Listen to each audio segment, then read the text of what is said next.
दूसरी शादी। आदि की शादी के लिए उसके मम्मी पापा रिया के घर जाते हैं। अरे कैसे कर दे शादी भाई साहब। आपका बेटा तो अभी कुछ करता ही नहीं है। सुना है आगे पढ़ाई करने के लिए शहर भी जा रहा है। तभी तो भाई साहब हम चाहते हैं कि शहर जाने से पहले इसकी शादी कर दे। और कमाने का क्या है, हर कोई तो पढ़ लिख कर कमाता ही है। हाँ हाँ, और गांव का सबसे बड़ा मकान और समृद्ध परिवार से है आदि। मुझे तो समझ में ही नहीं आता, इतनी जल्दी शादी।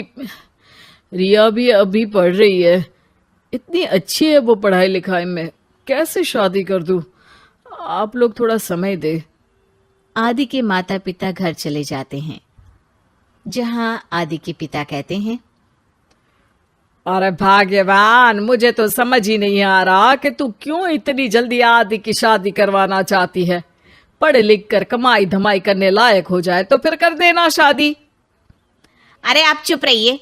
रिया जैसी लड़कियों के लिए शादी के रिश्तों की कमी है क्या? इतनी सुंदर, संस्कारी, पढ़ी लिखी और अच्छी परवरिश वाली लड़की है वो। मैं तो छोड़ ही नहीं सकती ये रिश्ता किसी भी कीमत में। बता दे रही हूँ, रिया की शादी आदि से ना कराई ना तो मैं जहर खाकर जान दे दूंगी। पूरे गांव में नाम है उन लोगों का, नौकर चाकर कितने लगे हैं उनके घर में। अरे मेरी बेटी तो राज करेगी, राज। और इस तरह ना चाहते हुए भी रिया की शादी आदि से हो जाती है। अरे बेटी, ये ले तेरी किताबें, पढ़ाई बिल्कुल ना छोड़ना। तू तो मेरी गर्व करने वाली बहू है, बड़ा नाम है तेरा गांव में। हाँ, आखिर पसंद किसने किया है रिया को आदि के लिए? आदि को गांव की रिया इतनी पसंद नहीं होती है। अरे यार, तू तो बड़ा लक्की निकला, रिया जैसी लड़की से तेरी शादी हो गई। अरे लक्की की क्या बात है, वो भी तो मेरे जैसे लड़के की बीवी बनकर किस्मत वाली बनी है ना। अरे अब तो तू रह नहीं दे, ना तो तू कमाता है ना ही पढ़ने में अच्छा है। क्या है तुझमें? बस पैसा, और वो भी बाप का। आदि को दोस्तों की बात पर बहुत गुस्सा आता है। पिताजी, मैं शहर जाना चाहता हूँ आगे की पढ़ाई के लिए। अरे बेटा, लेकिन यहाँ की पढ़ाई तो पहले पूरी हो जाए। नहीं नहीं, अब मैं किसी भी हालत में शहर में ही रहकर पढ़ाई करूँगा। रिया को आदि का ये व्यवहार अजीब लगता है कि अचानक नई शादी के बाद आदि ऐसा क्यों बोल रहा है। खैर, आदि पढ़ाई के लिए शहर चला जाता है और रिया गांव में रहकर सास ससुर की सेवा करती और बचे वक्त में पढ़ाई। अरे देखो, दामाद जी तो शहर चले गए, हमारी बेटी बेचारी अकेली रह गई। उसे कुछ दिनों के लिए यहीं बुला लाओ ना। रिया की माँ रिया के ससुराल उसे लेने जाती है कि उसके सास ससुर कहते हैं, अरे नहीं नहीं बहन जी, हमारा मन तो रिया के बिना नहीं लगेगा।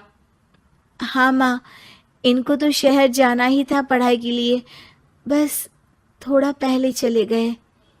माँ खाली हाथ वापस आ जाती है। आदि शहर में मन लगाकर पढ़ाई करता है और इंजीनियरिंग के लिए दाखिला ले लेता है, तो वहीं रिया भी एमए की पढ़ाई में प्रवेश लेकर समाज सेवा में मन लगाती है। तुझे देखकर लगता है कि मैंने तेरे साथ ठीक नहीं किया बेटी। शादी तो करवा दी लेकिन पति का साथ नहीं मिला। अरे तो क्या हुआ, जैसे मैं अपने माँ पापा के साथ थी वैसे अब आप दोनों के साथ हूँ, है ना? सास खुश हो जाती है। अरे सुनो, बहू आदि लौट रहा है शहर से, वो कल आ जाएगा, तुम लोग तैयारी कर लो। रिया ये सुनकर खुश हो जाती है। वो सोच लेती है कि अब वो कुछ दिनों तक आदि के साथ क्वालिटी टाइम बिताएगी। लेकिन जब आदि घर आता है तो उसके साथ होती है एक शहर की लड़की जो जींस और टॉप में होती है। ये मेरी दोस्त है, मेरे साथ रहेगी। आदि उसे अपने मम्मी पापा से मिलवाता है लेकिन रिया से नहीं। रिया सबके लिए खाना लगाती है। अरे ये नौकरानी कितनी सुंदर है, खाना भी अच्छा बनाया है। अरे नहीं नहीं, ये नौकरानी नहीं, मेरी बहू यानी आदि की बीवी है। ये सुनकर लड़की शांत हो जाती है और आदि की तरफ देखने लगती है, फिर वहां से चली जाती है। अरे माँ, क्या जरूरत थी घर की कहानी बताने की? देखा, अब वो बुरा मान गई ना। वैसे भी मैं आप लोगों को बता देता हूं, मुझे रिया के साथ नहीं रहना। मैं शिवानी से प्यार करता हूं और उसी से शादी करूंगा। मैं रिया को छोड़ रहा हूं। आदि ये बोलकर उस लड़की के साथ शहर चला जाता है। रिया ये सब देखकर रोने लगती है, अपने कमरे में चली जाती है जहां सास ससुर उसके पीछे आते हैं। हमें माफ कर दे बेटा। वो दोनों उसके सामने हाथ जोड़ते हैं। आप लोग ऐसा क्यों बोल रहे हैं? ये तो मेरी किस्मत थी, पर अब मैंने सोचा है कि मैं भी आगे पढ़ाई करके आगे बढ़ूंगी। रिया पढ़ाई लिखाई करके पूरे जिले की कलेक्टर बनती है। आदि उसे छोड़कर शिवानी से शहर में ही शादी कर लेता है। फिर एक दिन रिया के ससुराल में, अरे बेटी रिया, तुझसे मिलने कोई आया है। कौन है माँ? हमें आपकी बहू के बारे में सब पता है। मैं आप लोगों से अपने बेटे के लिए आपकी बहू का हाथ मांगने आई हूं। रिया के सास ससुर और माता पिता ने मिलकर ये फैसला किया था कि वो रिया की शादी करवा देंगे। पूरे जिले में नाम कमा चुकी रिया की शादी उससे भी बड़े ओहदे के सिट से हो रही होती है कि शादी वाले दिन आदि भी वहां आ जाता है। अरे माँ, ये क्या हो रहा है? तेरी हिम्मत कैसे हुई घर में घुसने की? पूरे गांव में हम लोगों की नाक कटा अकेला छोड़ गया था एक लड़की के लिए, अब क्या लेने आया है? माँ, वो लड़की ठीक नहीं निकली। उसने मुझे धोखा दे दिया माँ। मैं रिया की कीमत समझ चुका हूँ।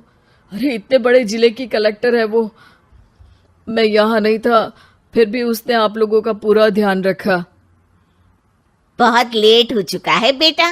रिया आज अपनी नई जिंदगी की शुरुआत करने जा रही है, अब उसे भी जीने का हक है। वो तेरी सुविधा से जिंदगी नहीं जी सकती। तूने तो हीरा खो दिया बेटा।